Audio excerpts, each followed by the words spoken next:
নমস্কার, আমি প্রীতম। এই মুহূর্তে আমরা যেখানে রয়েছি সেটা হলো রূপনারায়ণ নদীর ধার, কোলাঘাটে। যেহেতু এটা আমার মাদারল্যান্ড, তাই এখানে আমার মাঝে মধ্যেই আসা হয়। এবং আমাদের সাথে রয়েছেন দিলীপ মাঝি। কাকুর সাথে আমাদের পরিচয় বা আমার পরিচয় বেশ কিছু দিনের। আমরা বছর 10 আগে মনে হয় একবার একসাথে বসেছিলাম গান বাজনা করতে, এবং তারপরে কিছুদিন আগে আমাদের আবার এটা দেখা হয় এবং আমরা রিমিট হয় এবং আমরা মাঝে মধ্যে এরকমভাবে বসে গান বাজনা করি। কিন্তু আমরা ভাবলাম যে আমরা যেহেতু নদীর ধারে আমাদের এরকম একটা সুন্দর মনোরম পরিবেশে আমরা গান বাজনা করবার সুযোগ পাই মাঝে মধ্যে, যে যা আলাদা আলাদা করি, তো এটা একসাথে কেন করব না। তো সেই সূত্রেই এটা একটা আমাদের একসাথে বসা। আমার কিছু প্রশ্ন আছে যেটা তোমাকে আমি করতে চাই। সেটা হচ্ছে যে এই গান বাজনার প্রতি যে তোমার ভালোবাসা বা এই ছবি আঁকার প্রতি, এটা ঠিক কবে নিজে বুঝতে পারলে, বা কবে নিজের এই মানে হয় না যে হ্যাঁ আমি বুঝতে পেরেছি যে আমি এটাকে ভালোবাসি বা এটাকে নিয়ে চলতে চাই জীবনে, এটা ঠিক কবে হলো? অ্যাকচুয়ালি বলতে গেলে প্রথম থেকে গান বাজনার ব্যাপারটা আসে আমার কাছে একদম অন্যভাবে, অন্য রকমভাবে। কীরকম? গান শুনতে ভালোবাসি ছোটোবেলা থেকেই প্রচণ্ড। তা এইভাবেই আমার একটি দোকান রয়েছে, ছোটোখাটো ইলেকট্রনিক্সের দোকানই ছিল তখন। তা আমি একটি গান শোনার যন্ত্র কিনে ফেললাম, ডেক। তো সেটা দিয়ে গান শুনতে শুরু করলাম, শুনতে তা ফোক বা রবি ঠাকুর বা নজরুল এই ধরনের কিছু গানের প্রতি আমার একটা তীব্র আকর্ষণ ছিলই। তো সেটা অনেকটা বেশি এগিয়ে গেল এই গান শুনতে মনে হলো যে আমি এইভাবে গান গেয়েও ফেলতে পারি। আমার গানে আসা এইভাবেই। আমি সেই হিসেবে প্রথাগত যে শিক্ষা, সেই শিক্ষার জায়গাটা আমি সেভাবে নেওয়ার সুযোগ পাইনি বা নেওয়া হয়নি। তো এইভাবে চলতে গান গেয়ে যাই। ছোটোখাটো কোনো প্রোগ্রামে গানও গেয়ে থাকি বা গেয়েওছি, এবং তাতে করে অ্যাপ্রিসিয়েশনটা পেয়েছি যে হ্যাঁ আপনার গান তো ভালো লাগলো, আপনি একটা গাইলেন, আরও তো গোটা গাইতে পারতেন।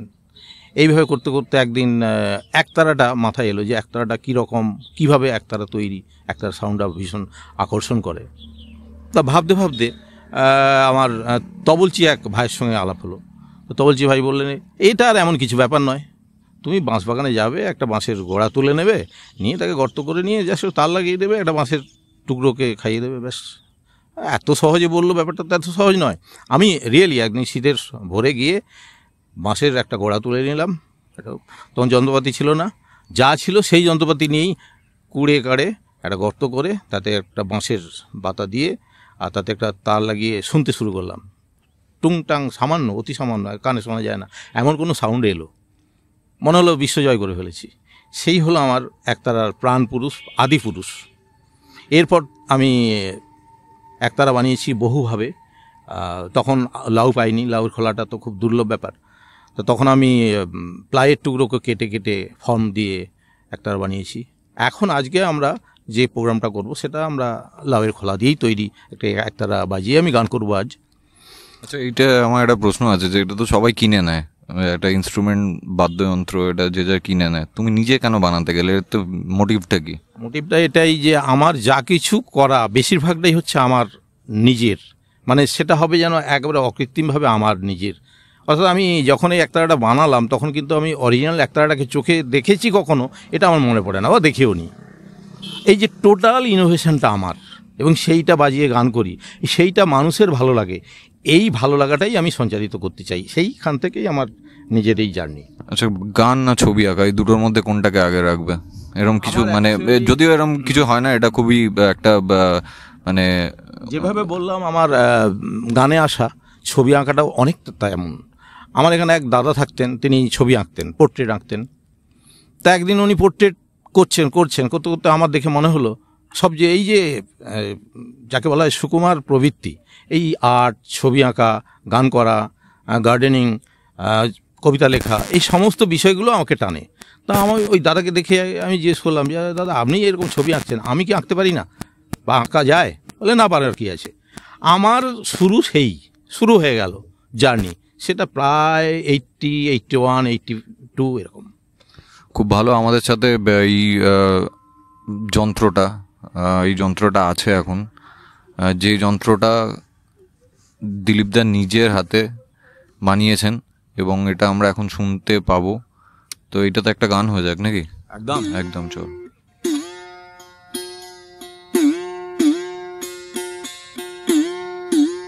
আমি আজ আপনাদের কাছে একটি লোকগান গাইব।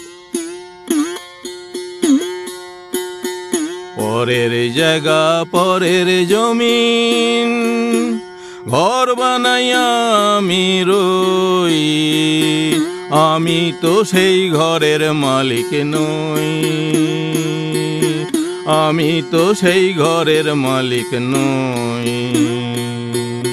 পরের জায়গা পরের জমিন ঘর বানাইয়া আমি রই, আমি তো সেই ঘরের মালিক নই,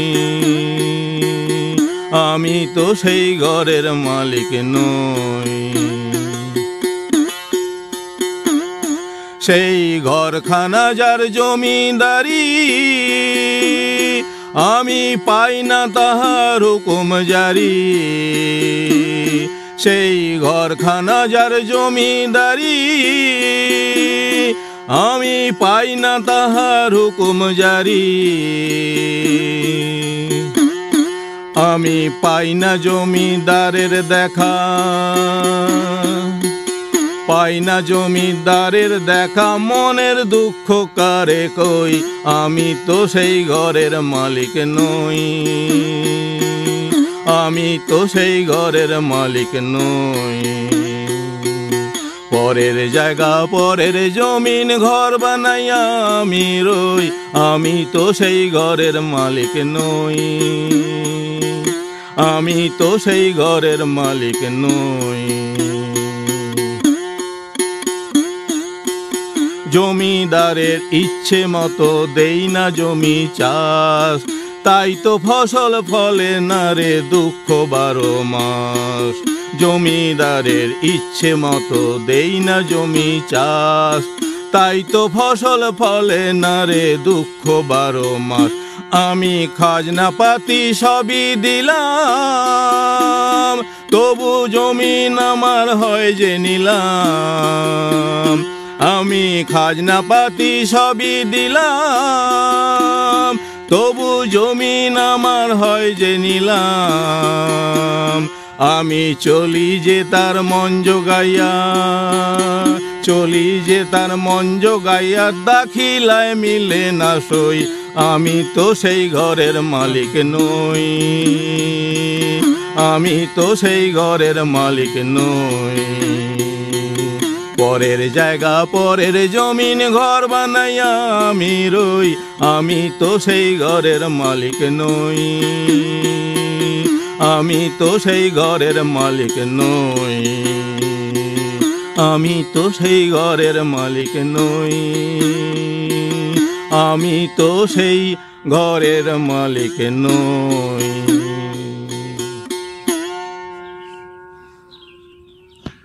আমরা এটা কন্টিনিউ করব। তোমার কিছু প্রশ্ন আছে আমাকে?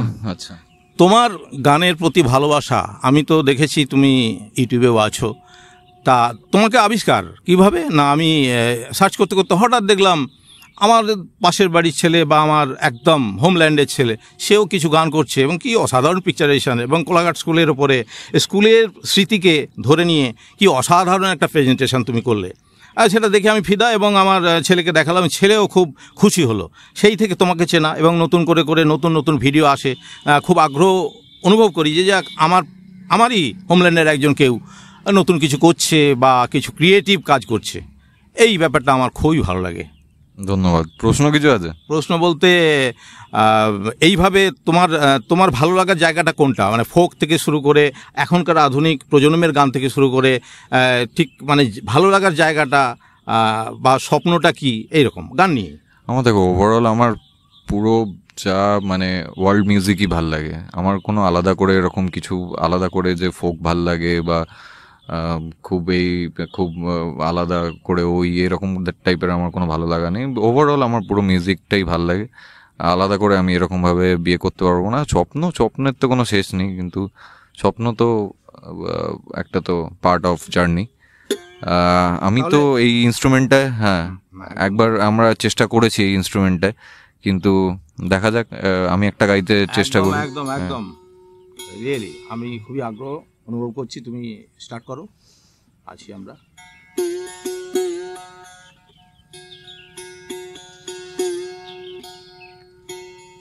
আমারও পরানো যাহা চায়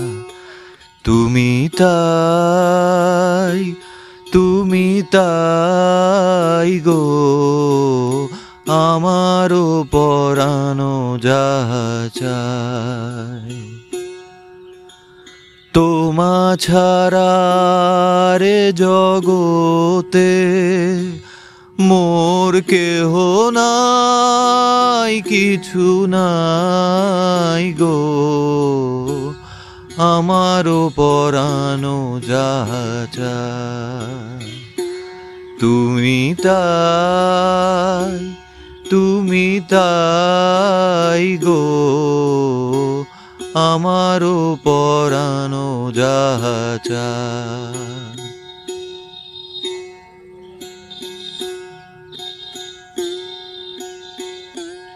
তুমি সুখ যদি নাহি পাও, যাও সুখের সন্ধানে যাও। তুমি সুখ যদি নাহি পাও, যাও সুখের সন্ধানে যাও। আমি তোমারে পেয়েছি হৃদয় মাঝে, আর কিছু নাহি চাই গো, আমারও পরানো যাহা চায় তুমি তাই গো, আমারও পরানো যাহা চায়।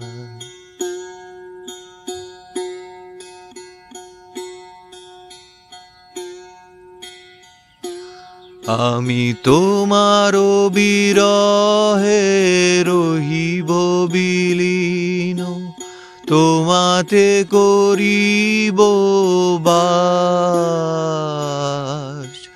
দীর্ঘ দিবস দীর্ঘ রজনী, দীর্ঘ বরষ মাস। আমি তোমারও বিরহে রহিব বিলীন, তোমাতে করিব বাস। দীর্ঘ দিবস দীর্ঘ রজনী, দীর্ঘ বরষ মাস। যদি আরো কারে ভালোবাসো, যদি আরো ফিরে নাহি আসো, যদি আরো কারে ভালোবাসো,